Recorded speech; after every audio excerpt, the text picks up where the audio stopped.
교회를 기도의 집으로 세우라. 네, 이 말씀을 함께 은혜를 나누겠습니다.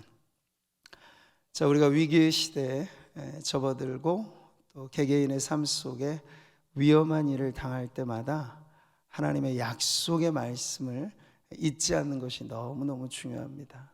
오늘 우리에게 함께 모여 이렇게 또 코로나가 전국적으로 재확산 위기에 있고 하는 이럴 때 우리는 사실 이제 영혼의 방역까지도 늘 신경을 써야 되는 때거든요. 신체의 방역이나 공간이나 어떤 이런 사회 구조의 방역은 성도들이 최선을 다해 하고 있습니다. 그런데 속수무책인 것은 영혼의 방역이 안 되면요, 죄라고 하는 바이러스는 코로나19보다도 무서운 것입니다. 그럴 때 우리의 신앙이 곤두박질치고 언제 내가 하나님 믿었던 자녀인가 싶을 정도로 완전히 믿음이 바닥나버리게 쉬운 그런 위기가 있기 때문에 그럴 때마다 빨리빨리 어디로 돌아와야 돼요? 하나님의 약속의 말씀에 돌아와야 합니다. 내 이름으로 일컫는 내 백성이 그들의 악한 길에서 떠나 스스로 낮추고 기도하여 내 얼굴을 찾으면 내가 하늘에서 듣고 그들의 죄를 사하고 그들의 땅을 고칠지라. 오늘도 우리 안에는 그런 확신이 필요합니다. 우리가 여기서 기도하고 있기 때문에 하나님께서 이 지역을 보살펴 주시고, 우리가 여기서 기도를 쉬지 않기 때문에 이 나라, 이 민족이 그래도 살 길을 찾게 된다는 여러분 거룩한 확신을 가지시기 바라요. 그 부담감을 가지고 우리는 이 기도의 자리를 사수하는 것입니다. 어렵고 힘들고 위험이 있어도 기도보다 중요한 인생의 변화의 자리가 없기 때문에 그렇죠. 하나님 백성된 교회가 언제나 기도할 때 우리는 세상에 새로운 희망을 일으키는 출발지가 될 줄 믿습니다. 오늘도 우리가 이 약속의 말씀에 의지해서 기도하면 죄사함의 복뿐만 아니라 땅을 고칠지라 하셨어요. 이 질병이 만연되어져 있는 전염병이 창궐한 이 시대, 그 땅을 고치시는 하나님의 은혜가 오늘 우리 가운데, 이 땅 가운데 넘쳐날 줄 믿습니다. 자, 오늘 본문 말씀, 예루살렘 입성하시는 예수님의 모습을 우리에게 보여주시는데요, 특이할 점은 예수님께서 가까이 오사 성을 보시고 우시는 이 모습이 등장합니다. 방금 전까지만 해도 군중의 환호성 소리가 넘쳐났어. 호산나, 다윗의 자손이여, 호산나. 곳곳에서 종려주일로 우리가 알고 있는 바로 그날. 그런데 그 환호성을 뒤로하고 예수님은 더 가까이 예루살렘 성을 바라보실 때 주님은 언제 그런 환호성, 축제 분위기가 있었나 싶을 정도로 우시는데요, 여기 원어를 보면 클라이오라고 하는 단어는 그냥 훌쩍훌쩍거리는 게 아니에요. 격렬하게 우시는 거예요. 통곡의 눈물을 흘리시는 거죠. 이 복음서를 보면 예수님의 눈물을 흘리신 장면이 딱 두 군데 나와요. 죽은 나사로의 무덤 앞에서, 그리고 장래일을 알지 못하는 이 예루살렘 성, 어찌 그 성벽을 보고 우셨겠습니까? 그 성 안에 사는 하나님의 백성들이 당할 그 비참한 일에 대하여 예수님께서 미리 보시고 통곡하여 우셨다는 거죠. 성경에는 비록 딱 두 군데 주님의 눈물을, 우리들의 흔적을 보여주지만 우리는 압니다.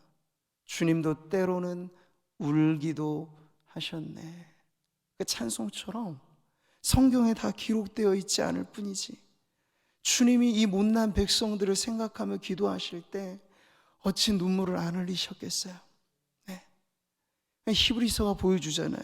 그는 육체에 계실 때 자기를 죽음에서 능히 구원하실 이에게 심한 통곡과 눈물로 간구와 소원을 올렸고라고 말씀하고 있죠. 이건 단지 겟세마네 동산에서의 기도만은 아닌 것입니다. 주님을 아프시게 하는 그 모든 하나님의 백성들의 그 면면을 보면서 군중을 보며 우실 뿐만 아니라 한 개개인의 그 처절한 삶에 완전히 곤두박질 쳐 있는 인생들을 바라보실 때 내 주님은 마음의 통곡을 금치 못하셨을 거예요. 주님의 기도가 통곡과 눈물의 기도라고 하는 점은 주님의 몸된 교회가 그 기도를 이어받을 때 우리는 주님이 가르쳐 주신 주기도라고 하는 내용만 알아서 앵무새처럼 그거 반복한다고 주님의 기도에 동참하는 건 아닙니다. 내용도 반듯해야겠지만 우리의 마음에 우리의 심정이 기도할 때 말이죠, 복받치는 그 눈물이 내 죄 때문에도 때로는 눈물이 나와야 되는 것이고요. 교회가 이 오랜 시간 동안에 이렇게 전국적으로 전 세계적으로 침체의 일로에 빠져 있는 이 모습을 볼 때 어찌 눈물이 아니 날 수 있겠습니까? 자기 자식 아파봐요. 그 아픈 자식 보면 부모의 마음이 찢어지지 않습니까? 밤새고 간호하면서 내가 대신 아팠으면 좋겠다는 게 부모 마음 아닙니까? 근데 교회를 생각하는 성도들의 마음에 내 교회라고 하면 교회의 크고 작은 일들이 이야기거리, 문제거리가 아니라 기도거리예요. 기도하지 않고 어찌 우리가 교회 회복을 논할 수 있겠습니까? 100명, 1000명 석학들이 모여서 회의를 해도 교회 문제 해결책은 거기 없어요. 하나님의 은혜가 우리를 다시 살려주실 겁니다. 역사상 성경의 모든 기록을 헤집어 보세요.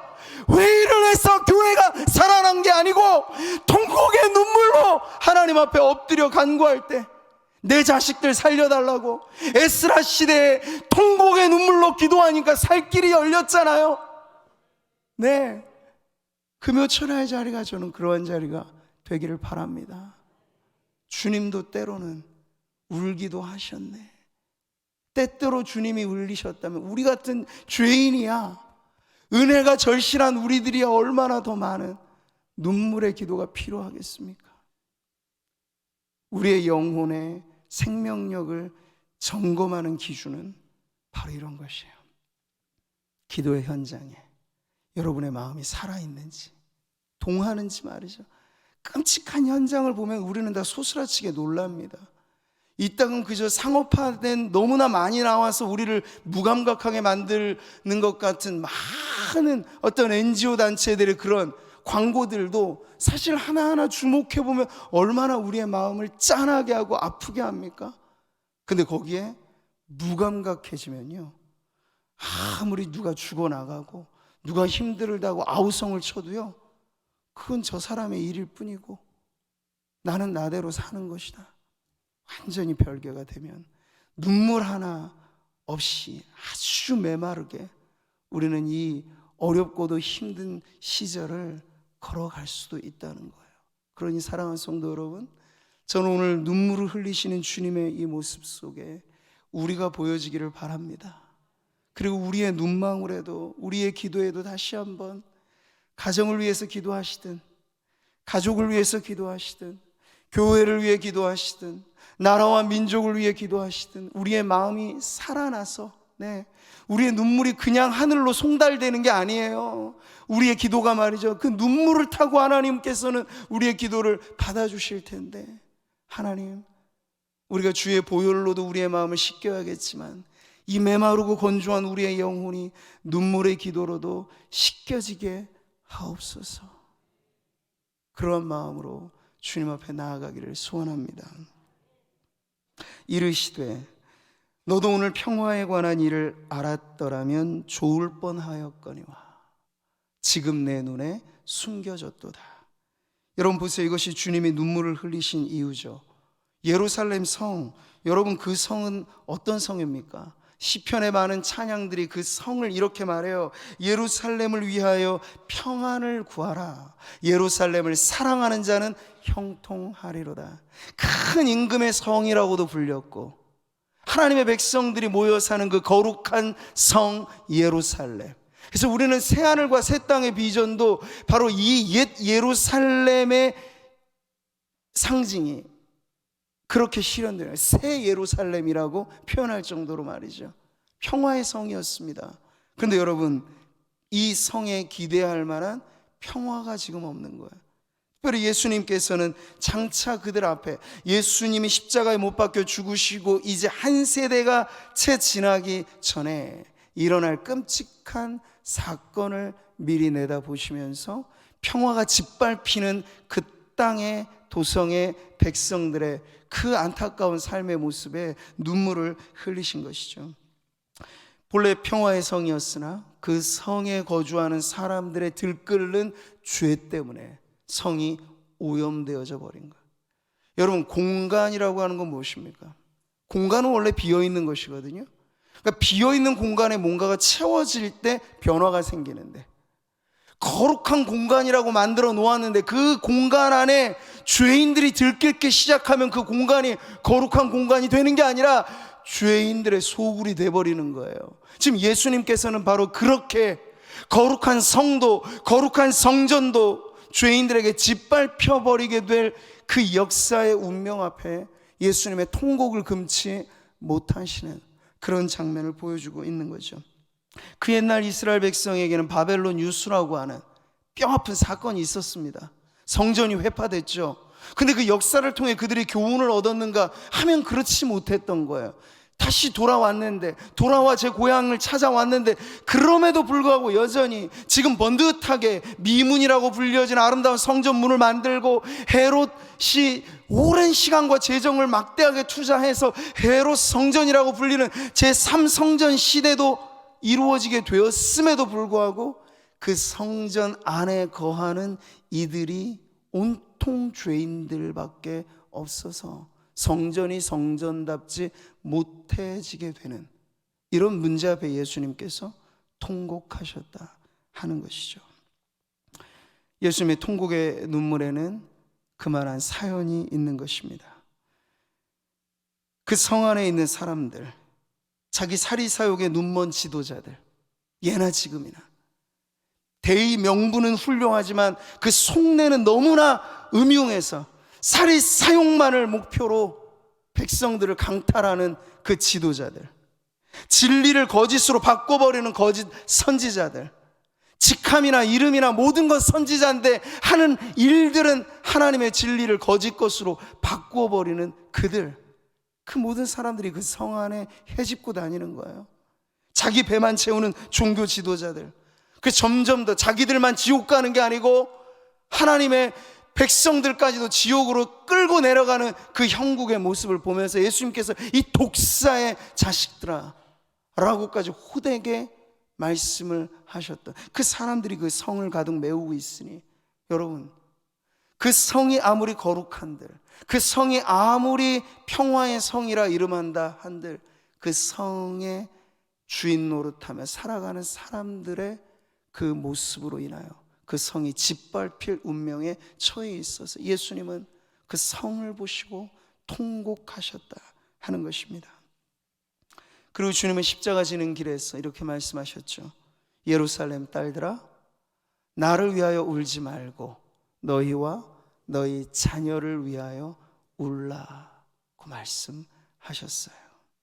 그러니까 예수님은 홀로 눈물을 흘리시지만 않고 주님의 눈물에 누가 나와 동참했으면 좋겠다라고 부르시는 거예요.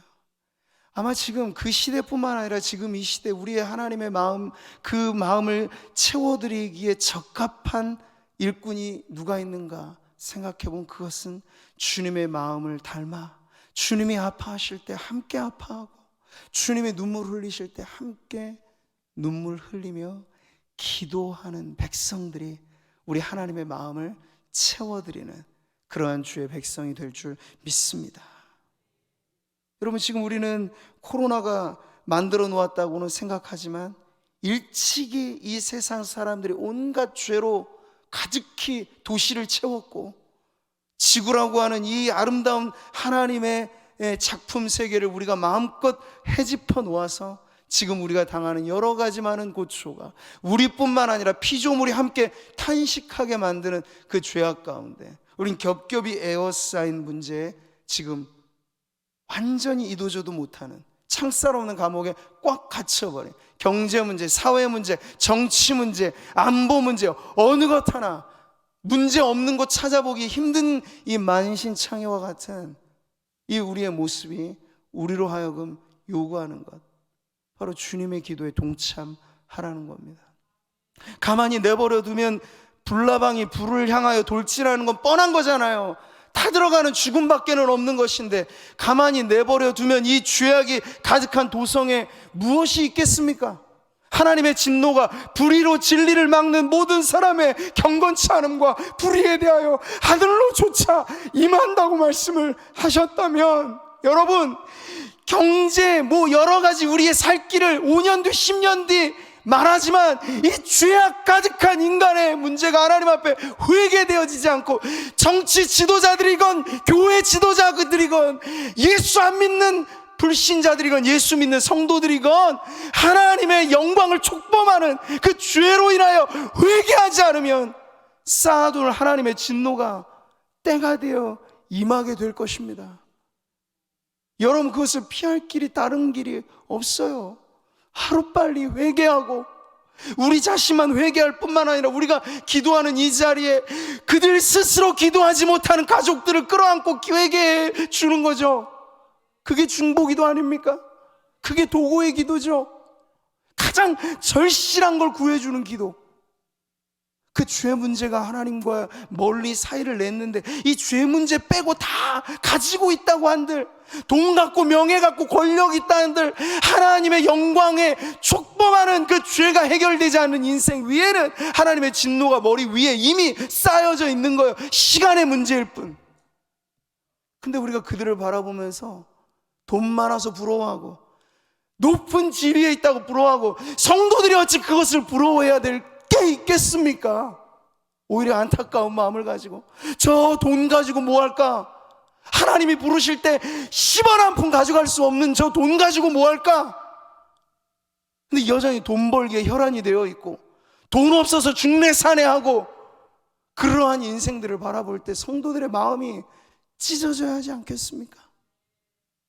이것이 세상을 향한 우리의 기도여야 할 줄 믿습니다. 오늘 예수님의 이 뜻밖의 모습, 환호성을 뒤로 하고 통곡하시는 주님의 눈물, 그 다음에는 또 우리로서는 낯선 모습이 등장합니다. 바로 예수님께서 분노하시는 장면이에요. 의분을 표출하시는 장면. 보세요. 성전에 들어가사 장사하는 자들을 내쫓으시며. 누가복음은 이렇게 짤막하게 묘사하고 있는 걸 여러분 마가복음을 통해서 읽어보면 조금 더 상세하게 나와 있습니다. 같이 한번 읽겠습니다. 시작.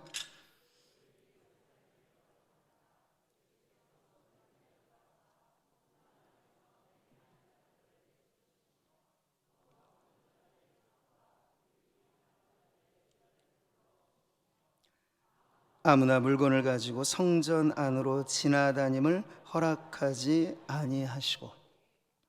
소위 성전 정화 사건이라고 부르는 장면이 예수님의 통곡 이후에 바로 지금 나와 있습니다. 이 또한 매우 낯선 모습이에요.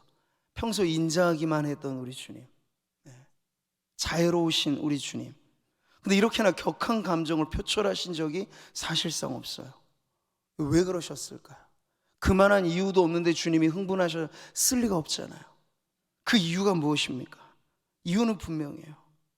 성을 보시면서 우신 것과 지금 뒤 엎으신 장면은 성전에 대한 주님의 마음을 표현하신 겁니다. 근데 성전이 말이에요, 주님 말씀 그대로 장사꾼의 지금 소굴이 되어져 버린 거예요. 당시 그 안에 온갖 성전 안에 장사치들이 난무하고 서로 거래를 하면서 매매 행위로 북새통을 이루는 그들을 보면서 예수님께서 그 드넓은 성전을 다 이리저리 다니셨는지는 잘 모르겠어요. 그러나 분명한 건 이 복음서 기자가 예수님께서 대노하시면서 장사치들의 상을 뒤엎어버리셨다 그랬어요. 의자를 다 밀어버렸다고 하셨어요. 아주 격한 감정을 표출해내신 거죠. 주님이 그만큼이나 마음이 주체할 수 없는 그 분이 일어나셨다는 것, 의분이 일어나셨다는 것. 그 이유가 뭡니까? 46절을 같이 읽겠습니다.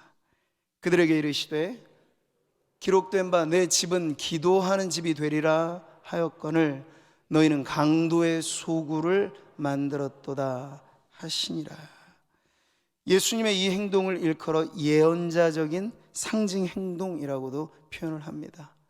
그러니까 구약을 잘 아는 사람들이라면 예수님의 이 행동이 어느 선지자의 말씀에 따른 행동이다라는 걸 대번에 알 수 있을 그러한 예언자적인 상징 행동이었어요.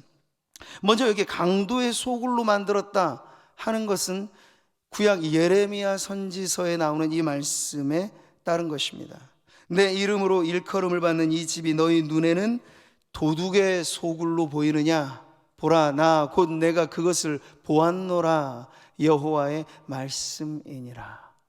그때 당시에 하나님의 눈으로 거룩하신 주님이 보았을 때 거룩함이 가득 채워져 있어야 거룩한 제사장들, 거룩한 예배자들, 거룩한 레위인들이 가득해야 할 그 성에, 성전 집기는 다 거룩이라고 금으로 장식되어 있고 거룩이라고 이 제사장은 성결의 패를 붙이고 거룩한 옷을 입고는 있었는데 그 속 사람인즉 회칠한 무덤 같고 평토장의 묘같이 그 속은 온갖 정욕으로 끌고 있는 그런 인생들을 주님께서 보신 것이죠.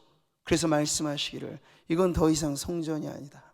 강도의 소굴을 니네들이 만들었구나. 그래서 보세요. 너희는 이것이 여호와의 성전이라 여호와의 성전이라 여호와의 성전이라 하는 거짓말을 믿지 말라. 예레미야 선지자를 통해서 하나님이 직접 하신 말씀이에요. 무엇에 대고 하셨습니까? 성전에 대해서 대고 하신 말씀이에요. 그 성전의 외양은 번듯하고 그 거룩함의 빛이 휘황찬란하게 드러난다 하더라도 그 안에 모여있는 사람들이 온갖 강도 떼들이 가득하듯 하나님의 영광은 전혀 관심이 없고 하나님의 거룩은 전혀 마음에 어떤 것도 차지하지 않는 그 사람들이 주인 행세하고 있는 그곳은 더 이상 성전이 아니다. 강도의 소굴일 뿐이다.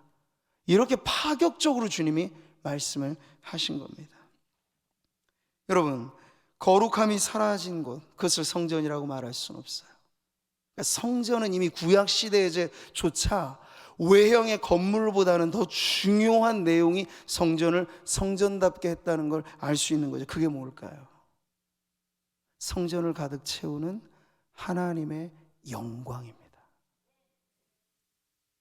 모세시대의 성막 그리고 솔로몬 시대의 성전, 그것이 완공되어 낙성식을 할 때 동일하게 하나님께서는 보여주셨어요. 성전의 성전다움은 무엇인가 하는 걸 보세요. 제사장이 그 구름으로 말미암아 능히 서서 섬기지 못하였으니 이는 여호와의 영광이 여호와의 성전에 가득함이었더라. 아멘. 바로 이것이에요.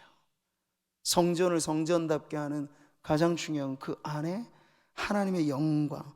그래서 우리는 하나님의 임재를 쉐키나의 영광이라고 말합니다. 그 임재로 충만한. 그리고 하나님의 영광은 너무나 묵직한 것이어서 무게를 나타내는 의미로 카보드라는 단어로 썼어요. 영광은 바로 그런 것입니다. 장식된 장식품들이 아니고 성전의 거룩함의 특징은 그 무게감 넘치는 하나님의 이 영광으로 가득할 때 성전은 가장 그 기능을 다하는 것이었고 그 상징의 거룩함을 가장 잘 드러내는 곳이다 라고 말씀을 하시는 거죠. 근데 인간들이 그 모든 것을 뒤바꿔 놓고 은밀한 매매 행위와 그리고 자신의 입신양명의 장소로 성전을 이용하고 직분을 이용하고 그렇게 될 때 하나님께서는 그 오용된 공간을 더 이상 성전이라고 인정하지 않으시는 거예요. 보세요. 솔로몬이 낙성식하며 기도한 다음에 하나님의 응답의 말씀이 이렇습니다. 여러 축복의 말씀도 하셨지만 이런 말씀도 하셨어요. 내 이름을 위하여 내가 거룩하게 구별한 이 성전이라도 내 앞에서 던져버리리니 이스라엘은 모든 민족 가운데서 속담거리와 이야기거리가 될 것이며, 이렇게 말해요. 여러분, 중세시대에 성 소피아 성당 하면 엄청난 위용을 나타내는 성전이었습니다. 근데 그 똑같은 성 소피아 성전을 이슬람이 장악하게 되자 그 안에 빛나는 모든 것에 그야말로 회치를 내버립니다. 제가 성지순례를 가서 그걸 보았어요, 실제로.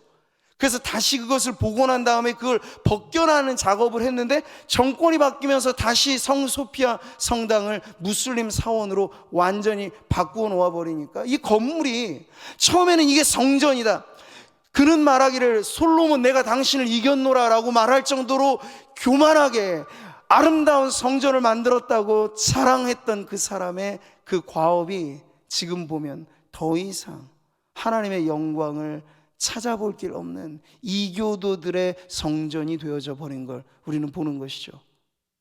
눈에 보이는 성전은 이렇게까지도 곤두박질 칠 수 있다는 것. 저 유럽의 많은 교회들을 우리는 지금 아직까지는 먼 나라, 이웃 나라로 생각을 합니다만, 근사한 예배당의 건물이 디스코장이 됩니다. 네, 그 사람들은 일부러 그 성취감을 맛보기 위해서 건물을 크게 개조하지도 않아요. 아주 높은 층고에 있는 그곳에 춤추기에 적합한 조명들을 바꾸어 놓으면서 우리가 이곳에서 옛날에 예배당이었던 이곳에서 지금 우리가 향락의 잔치를 벌린다는 그들의 축배를 들고 있어요.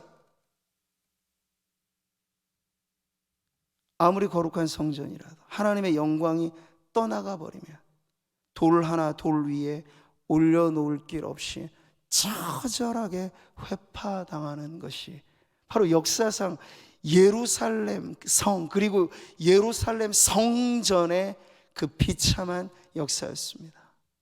근데 우리는 그것을 과거의 한때 역사로만 추억할 뿐이죠.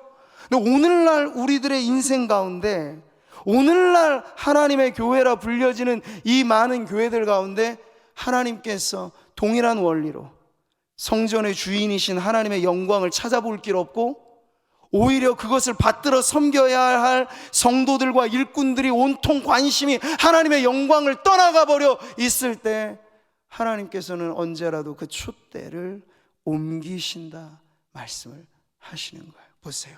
그러므로 어디서 떨어졌는지를 생각하고 회개하여 처음 행위를 가지라. 만일 그리하지 아니하고 회개하지 아니하면 내가 내게 가서 내 촛대를 그 자리에서 옮기리라.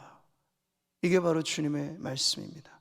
구약의 성전만에 대한 말씀이 아니고 신약의 성전이라 불리는 교회에 대하여 그 성전을 밝히는 상징의 촛대를 옮기시겠다는 건 하나님께서 역시 하나님의 영광을 잃어버린 그 백성들에게 하나님의 심판에 대한 말씀을 하시는 것이죠. 사랑하는 성도 여러분, 구약시대 그림자가 신약시대 실체로 완성될 때 우리는 이제 성전이 곧 주님의 몸된 교회라고 하는 믿음을 갖고 있습니다. 이 믿음의 공동체가 곧 주님을 모신 전이라고 하는 거죠. 너희는 너희가 하나님의 성전인 것과 하나님의 성령이 너희 안에 계시는 것을 알지 못하느냐. 교회가 곧 성전입니다. 눈에 보이는 건물의 의미가 아니라 믿음의 공동체, 두세 사람이라도 좋습니다. 주의 이름으로 모인 그곳에 주님이 함께 하시는 그 영광 중에 교회는 성전이라 일컬음을 받는 것이죠. 사실 예수님께서는 미리 이제 더 이상 외형의 건물이 아닌 실체로서의 성전을 이렇게 말씀하셨어요. 예수께서 대답하여 이르시되 너희가 이 성전을 헐라 내가 사흘 동안에 일으키리라. 이것은 예수의 성전된 자기 육체를 가리켜 말씀하신 것이라고 바로 해설을 붙여주었죠. 그리고 나서 이제 우리는 주님의 몸이 다름 아닌 너희는 그리스도의 몸이요 지체의 각 부분이라고 불려지는 교회가 비로소 성전된 주님의 몸이라고 하는 사실을 알게 되었습니다. 자, 그러니 우리가 이제 이 구약 시대의 그 화려했던 성전과는 다른 주님을 모시는 그 영광스러운 공동체로서 교회의 거룩함이야말로 성전의 성전다움의 가장 중요한 내용이라고 하는 걸 알게 되는 것이죠. 성전으로서의 교회의 정체성. 물론 우리는 상징적인 행동으로서 단상을 높이고 예전은 여기를 시뻘건 카페트로 놓았습니다. 그게 다 의미하는 바는 성전, 이 교회당이라고 불려지는 이 건물 자체를 성스럽게 여기라고 하는 교훈적인 내용이 있는 것이죠. 그러나 여러분, 오해해서는 안 될 것은 주님은 건물 자체를 성스럽다고 말씀하시는 게 아니고 그 건물 안에 모여있는 거룩한 산돌들과 같은 성도들이 거룩해야 그게 초가삼간이라도 주님은 성전 삼아 주시는 거고, 반대로 거룩해야 될 하나님의 백성들이 전혀 거룩하지 않은 채 휘황찬란하게 몇십 층짜리 건물을 올린들 만들 수많은 사람들이 거기에 모여있든 않든 주님은 거룩함을 잃어버린 백성들에게 성전이라는 딱지를 붙여주지 아니하신다 하는 사실이에요. 그러니까 여러분, 믿음의 공동체가 거룩한 성전인 것입니다. 그래서 오늘 결론하여서 우리가 도달하게 되는 자리는요, 이것을 우리가 회복하기 위해서 교회가 진정 거룩한 성전으로서의 정체성을 잃어버리지 않기 위해서 힘써야 할 것, 그게 바로 기도라고 하는 사실입니다. 우리의 기도는 하나님의 거주하시는 곳, 그래서 하나님의 주인 되신 곳, 하나님의 집이라고 불려질 수 있는 그 터로 성도들이 모이고 흩어지고 모이고 흩어지는 이 모든 과정에서 하나님이 우리와 함께 하신다는 사실을 경험하게 되는 그런 성전으로서의 교회의 거룩함을 위해서 우리는 날마다 깨어 기도해야 되는 줄 믿습니다. 내 집은 기도하는 집이 되리라, 거듭 주님께서 말씀하셨어요. 근데 여러분, 이 말씀은 이사야 선지자의 말씀에 대한 적용인데, 이사야 선지서를 우리가 읽어보면 이것에 대한 의미가 조금 더 분명해집니다. 우리 두 구절인데요, 같이 한번 읽겠습니다. 시작.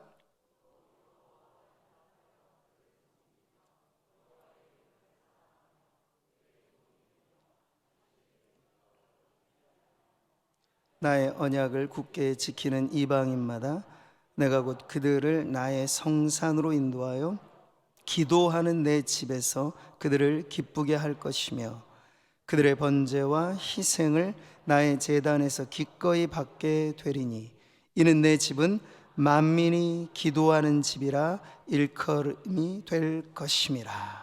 아멘.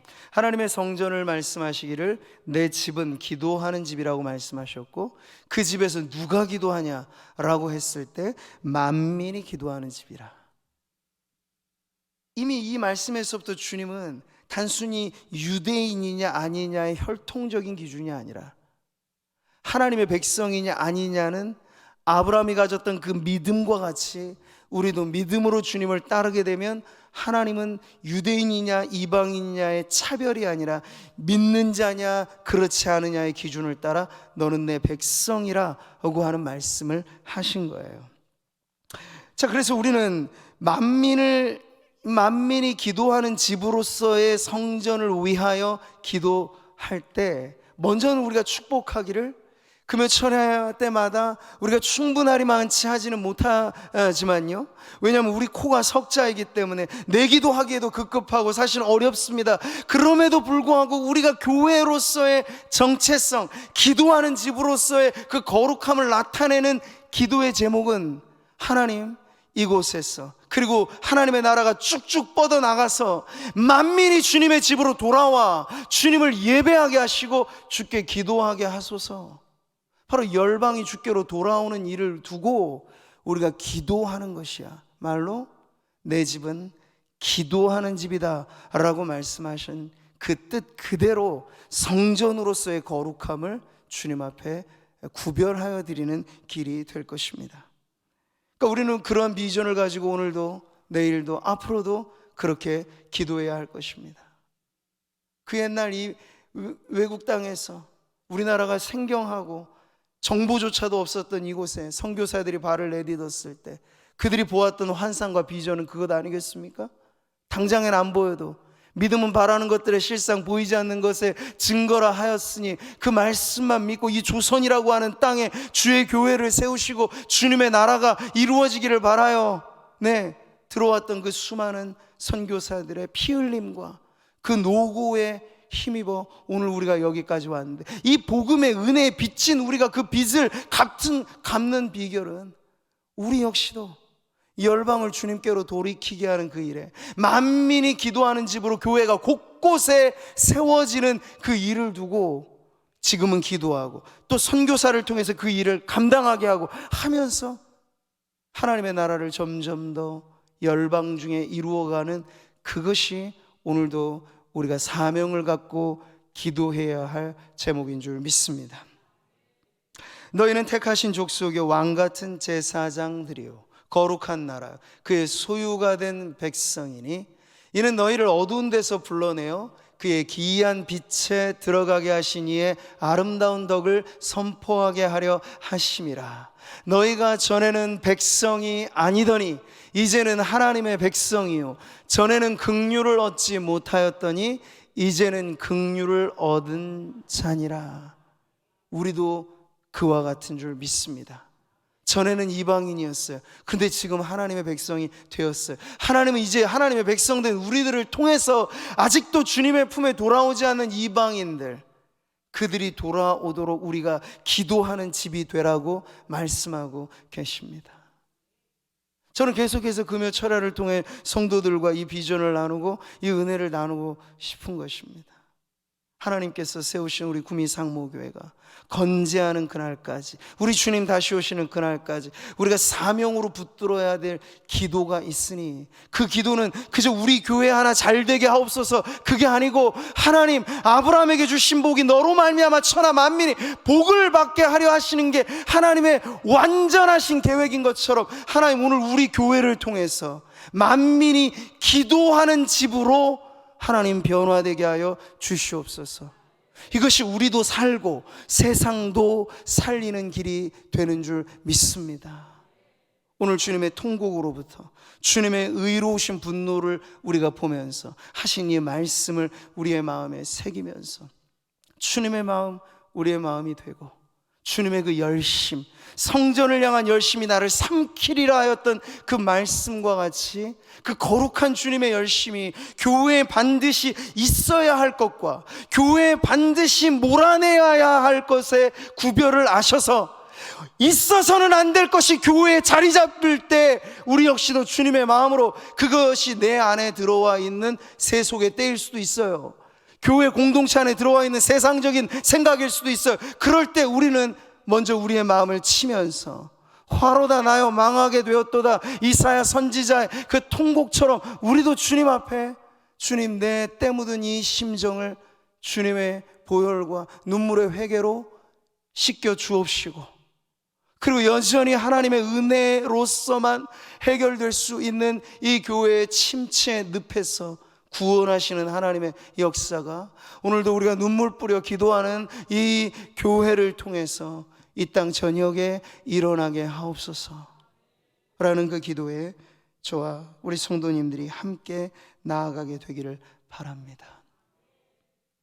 그래서 이 예배당을 가득 채우는, 그러니까 앉아서 예배하는 성도들 그 모두를 채우는 그런 의미예요. 여러분, 성도를 빼놓고 공간을 채우는 그런 의미가 아니고, 그래서 오순절날 성령이 강림하셨을 때 그 영광스러운 장면은 120명, 지금의 수로 생각하면 우리는 너무나 작게 생각할 그 사람들, 그런데 각 사람 위에 성령의 불이 임하는 장면을 보여주잖아요.